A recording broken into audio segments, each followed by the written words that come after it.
Ոմանք կասեն, որ ճիշտ եք ասում, բայց մենք դրա ժամանակը չունենք։ Սակայն տարիները անցնում են, ու այդ խոսքերը արտահայտող մարդիկ ոչինչ չեն անում, տպավորություն ստեղծելով, որ այդ ամենը ասում են ընդհանրապես իրենց ծուլությունը եւ տկարությունը արդարացնելու համար։ Ոչ մեկս գուշակ չենք ու չեն կարող հստակ ասել, թե որքան ժամանակ ունենք կամ չունենք, բայց մեկ բան կարող ենք հստակ ասել, որ մենք չենք կարող շրջանցել կազմակերպած պայքարի ճանապարհը, քանի որ պատմության ամենահզոր ու հաղթանակած շարժումները եղել են կազմակերպած պայքարի շնորհիվ։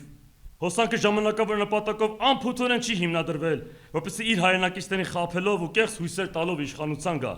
ինչը տեսնում ենք մյուս անխոհեմ ու անբովանդակ քաղաքական կազմակերպությունների մոտ։ Եվ ոչ էլ այն միտումով է հիմնադրվել, որ դրոշակ ծածանելով անկապ ու դատարկ հայրենասիրական կոչեր անի։ Եթե եկել եք այստեղ հեշտ լուծում գտնելու համար, ապա կներեք, որ ձեր ժամանակը վատնեցի, բայց ես վաղուց ինքս ինձ խոսք էի տվել, որ երբեք ես խոստումներ չտալ իմ հայրենակիցներին։ Մենք ասում ենք այն, ինչ պետք է լսել, ոչ թե այն, ինչ նրանք ուզում են լսել։ Մենք նաև լավ հասկանում ենք, որ ճշմարտությունը խոսելը ոչ միայն առաքինություն է, այլև կարևորագույն զենք մեր թշնամիների դեմ պայքարելու եւ մեր ազգին ճիշտ ուղղությամբ համախմբելու համար։